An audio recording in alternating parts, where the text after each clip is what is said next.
compound movement first. The hardest movement first. It involves multi-joint movements like dips, bench press, dumbbell press, shoulder press. I do those things first at the beginning of my sets for that body part. And then after that, I move on to more medium weight or lighter weight sets that involve just isolation movements or accessory movements. For example, for the chest, it's the flies, machine presses, lateral raises, pec deck. But I only keep it minimal. Like I only do one compound exercise and then one accessory lift, and I try to progress on the compound movement first. If I'm not progressing in any shape or form with the compound movement, that means I've been doing too many accessory movements. So I just dial it down or just bring the volume down until I see progress again in the compound lift. And then you'll get to a point where you just, in the compound lift, you get so strong, or at least you master it to a degree that you're able to do 4 sets now, and with all these complicated drop sets, set extensions, rest pause training, all that. You'll get to a point where you master those techniques to make the muscle work harder. So if you get to that point, which is a long time by the way, that's when you add more volume to your accessory lift, or you add another one. So you end up seeing the bodybuilders, the physique competitors who were training with such high volume. They didn't train with high volume at the beginning. They worked with just the basics and they added onto it as they went along. They did not start with that much volume. Stick to the basics, keep it simple. You'll know when you're ready for another accessory lift or another set. But make sure that when you're executing these reps, these sets, these exercises, you're not cheating the rep. You're not compromising yourself. You always do every rep 100% as perfectly as possible and with as much concentration and mind-muscle connection as possible. Only then will the results come. Let's do the second set.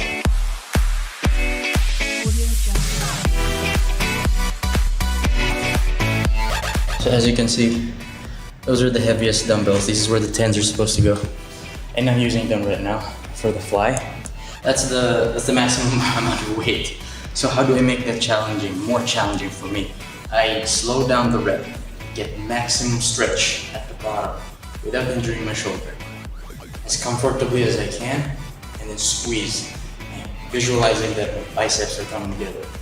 As I do that rep, keeping my shoulders and my shoulder blades retracted, solid on the bench, and I do those flies. So at the 12th rep, I start to struggle, and that's what you want. Now, how will you know if you're doing too much? If you're on the first exercise, your first exercise for that compound movement, for that body part should be your strongest. It should be your most solid, most well-executed exercise.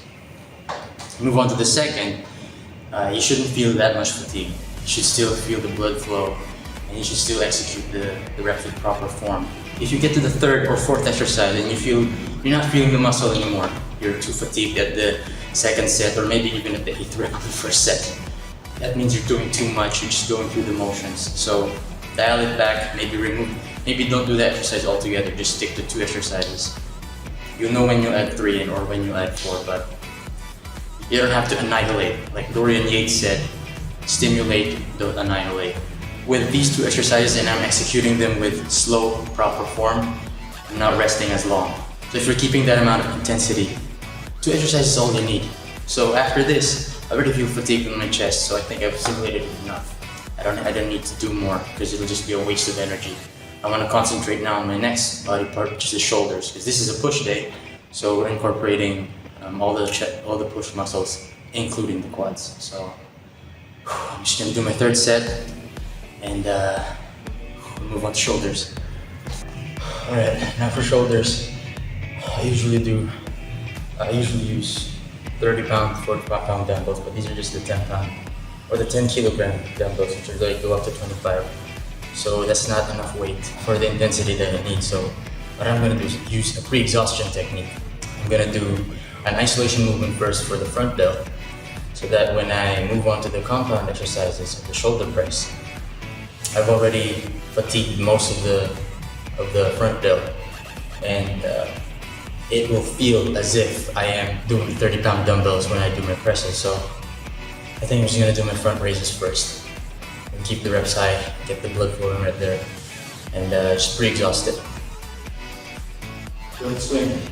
Don't do this. Keep still. Let the muscles work.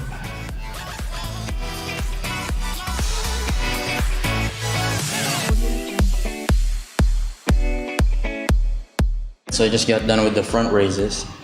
I'm setting up my bench now for shoulder press, and how I like to set it up is it's a slight incline, just a slight incline. I don't make it upright like right here. I don't do that. I go a little bit of an incline. I'll tell you why I do it this way. So a lot of the time when people execute the shoulder press, their bench is so upright and they tend to press with the elbow in line with their torso, right? So they're creating unnecessary stretch right here, like this, right? But when you look biomechanically, when you push something upwards, you push it away from you, the angle of the shoulder is like right in front of you, like this. You don't push like this, all right? You tend to push it like this, like punching upwards. That's where you're strongest at. Put a little bit of an incline on the bench, and then keep the elbow a little bit in front of my shoulder like this, right? That way, you're able to stretch the front delt even more, right here, when you're pressing, right? Which contributes to more growth. And you're able to progress more. You can lift more weight with that. As opposed to giving that stretch where you're just externally rotating the elbow and you stop it right here. Yes, there's some stress there, but it could also come with some shoulder injuries. And I've had my share of shoulder injuries, so I stopped. When I stopped doing my shoulder presses like that, my shoulder held it. So don't flare too much, keep it in front, and let the dumbbell go all the way down. If you're not resting it here, just put the tension, keep the tension as you lower the dumbbell, and press that way. As opposed to just keeping it held like this. This is just very limited. Just bring a little bit frontward. It's a more natural movement. So.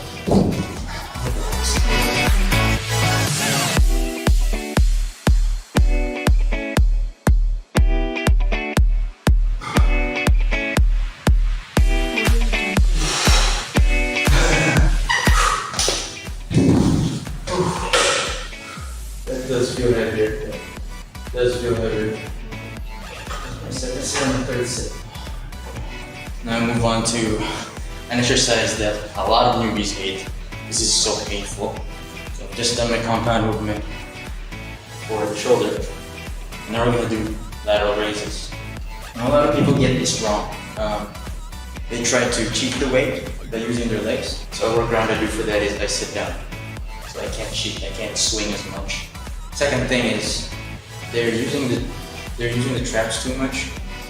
So when they're doing it, they're hunched over like this, and they're letting their upper traps do the work.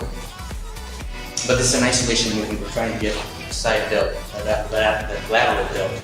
So I like to drop it a little bit, and we're not shrugging.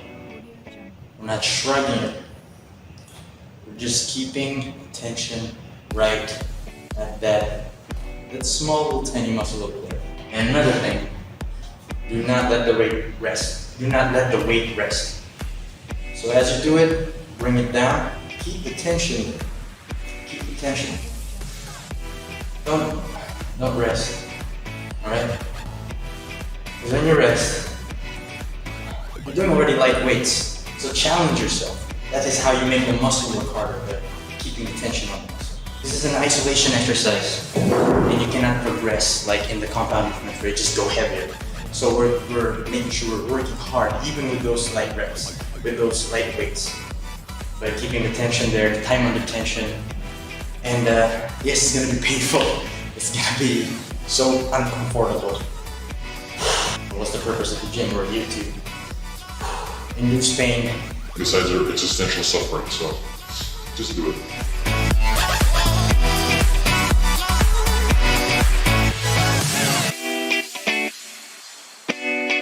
Jungle.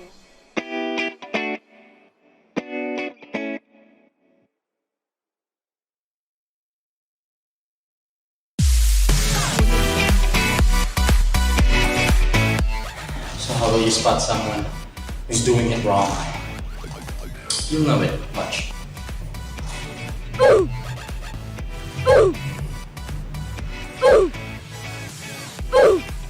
What is this? What is this? I mean, I can do that all day. There's no stress. I don't feel it. So stop doing that. If you're one of those people who's doing that, there are some corrections you can do, like I showed you. Like, don't bounce. Also, don't use momentum to get the weight up there. Work the muscle. If you can't get it up there, maybe try using a lighter weight to where you can control it. And when I was doing my first lateral raises, I wasn't doing these 12 pounds, 15 pounds, 20 pounds. I started with 5, just as small as the pink dumbbells. Because how can I say that I can execute 12 reps on the 15-pound dumbbells if I haven't tried 5, if I haven't tested myself on the lighter weights? So get as much gains as possible with the lowest weight possible, and then you progress. That's how I grew my shoulders, at least from the size that they were when I started lifting.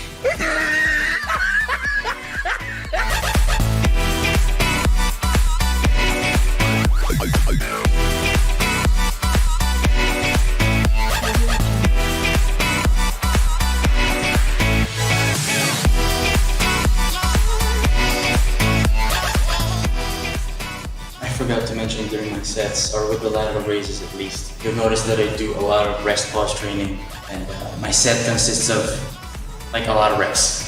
So let me explain that. I learned it from Condo and Daniel and Bailey. Daniel and Bailey incorporates a lot of rest pause sets in their training. It's where you do the amount of reps you can, right, until failure, and then you rest a little bit. Just give it 10, 12 seconds. And then you do another cluster of reps, and then you rest again, and you repeat doing that rest pause for whatever how long, you know. And with Kino Body, he mentioned, and also from my personal experience, my lateral delts grew with doing high volume sets with the lateral raises, doing a lot of lateral raises. So it's hard to go heavy on the laterals because it's an isolation movement. So you compensate that with more volume, do more reps. So by doing rest pause training, and then by doing more reps, I'm maximizing the growth potential of the muscle. So how I structured it, how I programmed it is I do a pattern of 12, 8, 5, 4, 3. So that's, I do 12 reps and then I rest for 12 seconds. I do 8 reps, I rest for 8 seconds. I do 5 reps and then rest for 5 seconds, and so on until I get to the final 3. So at that point, my laterals are already burning. So I've just been doing that also throughout my competition prep. It helped a lot. It's what helped it helped round my delt.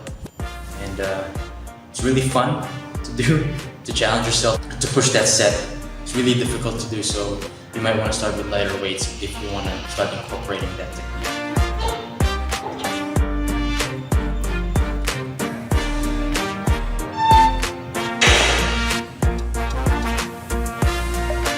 With leg presses, it's pretty straightforward. You just do a weight that you can do for 3 sets of 12 reps. The 10, 11, 12 rep, they should be the most challenging. So if they're too easy for you during your set, maybe you go heavier. If it's too hard, maybe you go a little bit lighter. So make sure you You push from the heel and do not lock out your knees. An additional tip would be keep your lower back on the bench. Make sure there's no space on there. That's so the stress doesn't transfer to your lower back. Because when your feet are like most curled up position, your butt might lift up, and that's not good. Keep it flat and just stop your rep before that happens. Another stupid thing that trainers ask you to do, in in a regular gym or whatever, they ask you to do these weird feet positions where your feet are like on the leg press, a little bit outward, a little bit inward, and then you do the neutral. I mean, in my opinion, that's total bullcrap. Because in the real world, you don't kick things off. You don't push yourself off the ground with those weird feet positions. Just do them biomechanically. What's most efficient for you, most comfortable for you. So just keeping the toes straight, a little bit outward, I think you're golden. You don't need to do all these weird things. Your quads will work the same way, more or less. Plus, it's safe on the joints. Like, if your feet are inward especially, you're putting undue stress on the knee, so that's unnecessary.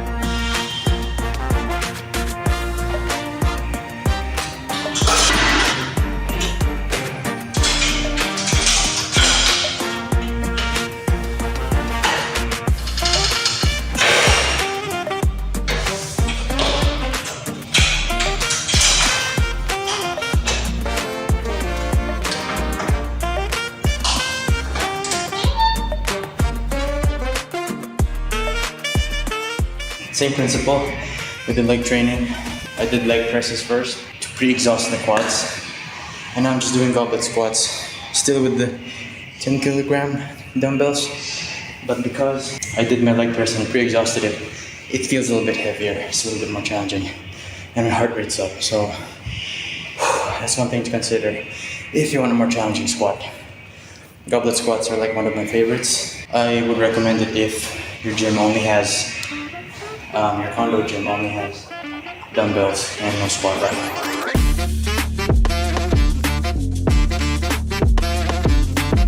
I'm almost done with the workout. I'm on the final exercise, which is the biceps. I like to do bicep training with my push workout. I know the biceps are not a push muscle, but I already worked the triceps with the push exercises already.